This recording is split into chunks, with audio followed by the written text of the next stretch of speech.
What are the pros and cons of investing in annuities? We're going to get into that in this video.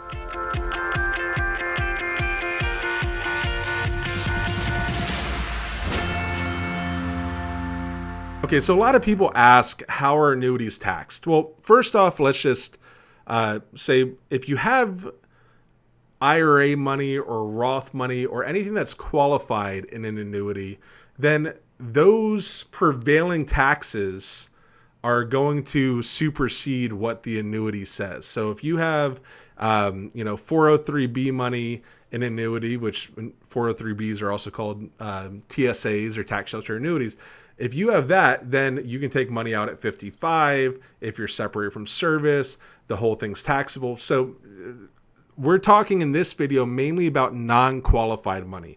And what non-qualified money is it's money that's already been taxed and is not in a Roth. So that's your checking account, your savings account, your brokerage, stocks, those types of things. If you put that money into an annuity, that's what we're talking about here. If the money's a 403B annuity or an IRA annuity or a Roth annuity, then you just need to figure out the taxation on those accounts, and it's different. But the taxation on an annuity will be slightly different than if you just had it in a brokerage account. So I've actually heard some of the talking heads, financial heads out there talk about, well, why would you put an IRA in an annuity because of the tax advantage? You don't have the tax advantage that you have with non-qualified funds. And that's true. You do have a tax advantage with non-qualified funds, meaning that it's tax deferred. So a lot of times if you have money in a CD or something else, well, if you earn 3% in a CD, well, at the end of the year, you have to pay tax on that 3%. Or if you have mutual funds, they can pass on that taxable amount whenever they want, depending on capital gains or whatever else. So with an annuity, it stays tax deferred until you take money out of that annuity.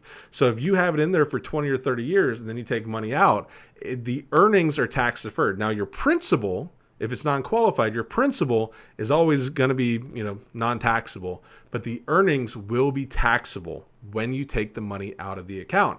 And you can keep rolling over your tax liability in what's called a 1035 exchange. If you want to change from one annuity to another, if you have multi-year guarantee annuities or fixed annuities or something like that come due, and then you want to roll it over, you can do that using a 1035 exchange and keep pushing those taxes back until you're ready to pay the taxes on it.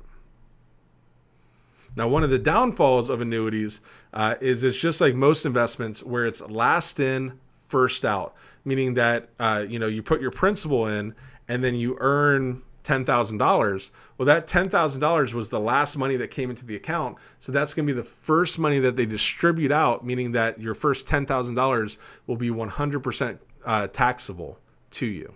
But the biggest downfall of non-qualified annuities is that there's a tax penalty if you take distributions out of your annuity before the age of 59 and a half. Now remember, this is just for non-qualified accounts. If you have IRAs or 403Bs or whatever, those prevailing rules, supersede it.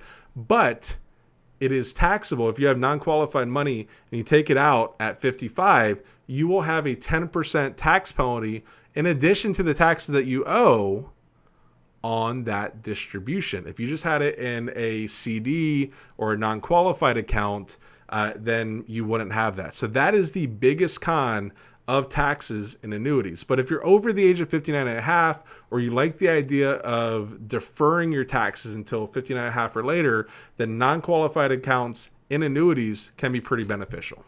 Thank you so much for watching my video. If you're interested in learning more about retirement planning, annuities, insurance, anything like that, ways to make investing and money easy, please consider subscribing. It really helps my channel. Or if you just want to go on to the next video and watch something else, you can go ahead and click right here. That will take you to a recommended video based on YouTube's algorithm of what they think you'll like.